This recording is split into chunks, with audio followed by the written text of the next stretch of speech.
We're hearing that heavy pounding of the rainfall. I think we just heard some thunder associated with this line of lightning that's been crossing the 70 corridor. That there's a very small eye, so that center of the storm, and it's actually that small eye that can result in much larger, more dangerous storms. And now if you are in parts of Union, Franklin, and Delaware County, probably hearing those tornado sirens going off right now. In many cases, large and active wildfires.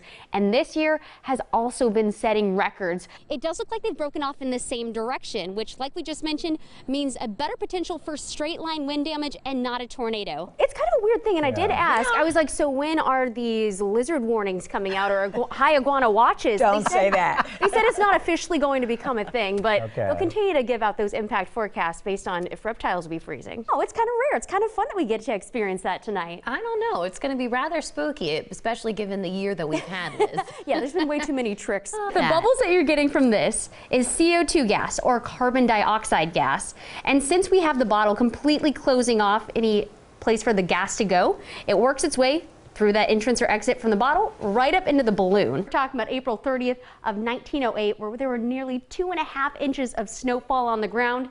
And today, we're still keeping an eye on that live Viper radar. Bell Fountain and Marion start to see the snow showers push their way back up into the area. Kevin is getting out of here as soon as we start talking about the snowfall, though. I think that's the one thing that might get him in his cage.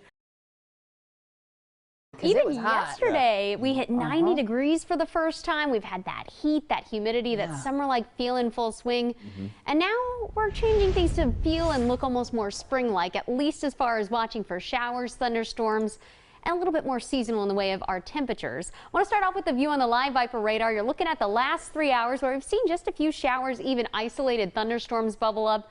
For now, though, those showers continue to push their way off to the east. You'll notice areas like just down to the south of Newark, over toward Chillicothe, heading into Logan, even Bucyrus. Not a big downpour of rain, no thunder or lightning associated with these right now, but we have been keeping an eye on those showers.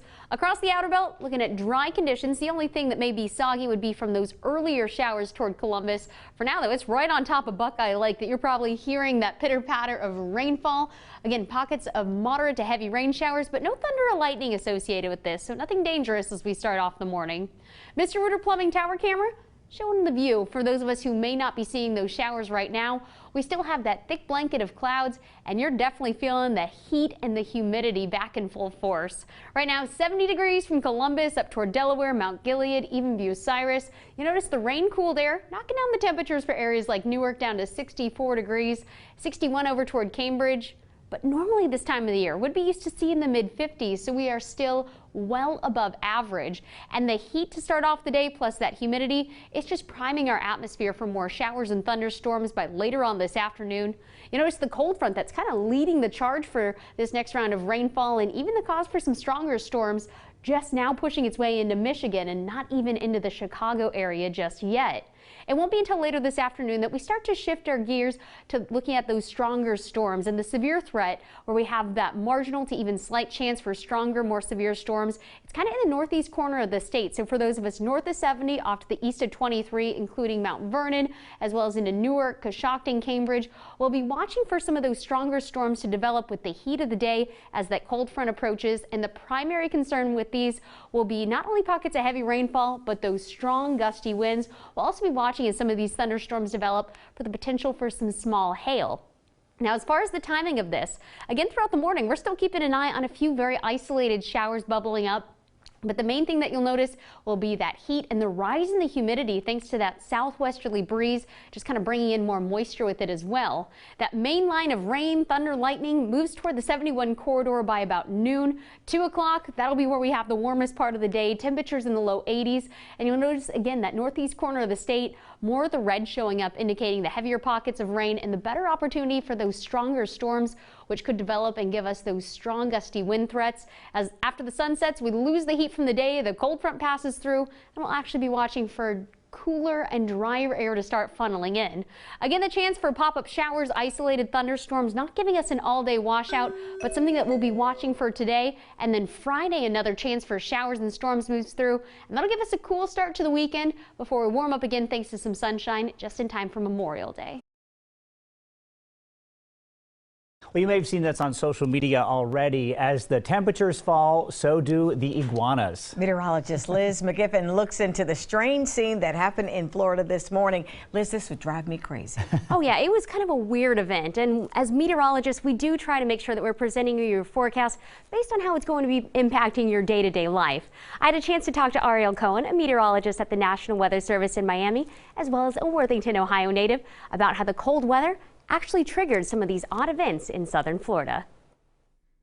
Iguanas covering the streets of South Florida, even falling out of trees. It's a little bit awkward, I have to say, in terms of that doesn't regularly happen. Ariel Cohen is a Worthington, Ohio native now working for the National Weather Service in Miami, Florida. He has firsthand experience dealing with this cold snap. Even for this Ohio boy over here who grew up in much colder weather, you kind of get adapted to the South Florida conditions, and all of a sudden cold-blooded natives like iguanas have also become accustomed to much warmer weather. So as soon as the temperature falls to the 40s, they slow down and even become immobile. So you better watch out. It's not just a typical occurrence. Certainly in Columbus and Worthington, we didn't typically have iguanas falling out of the sky. This means that even forecasters need to adjust their messaging. Even if it's not normal, these rare conditions tend to result in rare impacts. And so we always got to keep in mind what to do when the rare but possible comes about. So suddenly our cold snap that's been happening here in southern Ohio, it's not looking too bad, at least by comparison. And while we are not forecasting iguanas to be raining down from the sky anytime soon, of course here at NBC4 we'll make sure that you know some of the impacts from as well as the timing from rain and snow that will be moving in, as Dave was just talking about, here in the next couple of days. That is just crazy, and they had the nerve to send out a tweet letting people know what's going on, falling iguanas. I mean, the people probably worried. I mean, or weirded out. It's kind of a weird thing, and I did ask. I was like, so when are these lizard warnings coming out, or high iguana watches? Don't say that. They said it's not officially going to become a thing, but they'll continue to give out those impact forecasts based on if reptiles will be freezing. All right.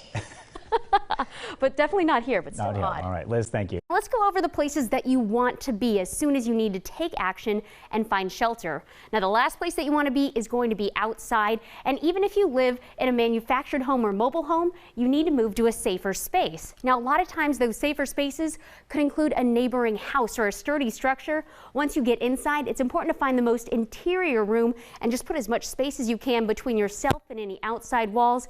And really the best place that you can be during a tornado and the safest place to be would be a basement or a tornado shelter. More of that temperature contrast, and eventually what happens is that there's such a big change in pressure. We're lowering the pressure by creating that colder air on the inside that it's actually going to start to suck in this balloon.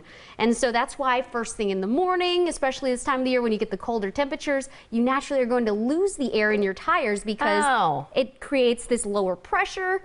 And so all those colder molecules are condensing together versus summertime. It's not going to be a problem because they naturally want to expand a little bit more.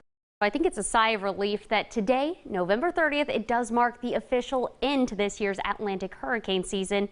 And for a change, we're actually starting to see much calmer conditions out across the Atlantic. Now, of course, the 2020 Atlantic season, it was off to a very early start. Now, the very first named storm, it was actually Tropical Storm Arthur, which formed early. It formed in the middle of May, as opposed to that traditional start to hurricane season, which is June 1st.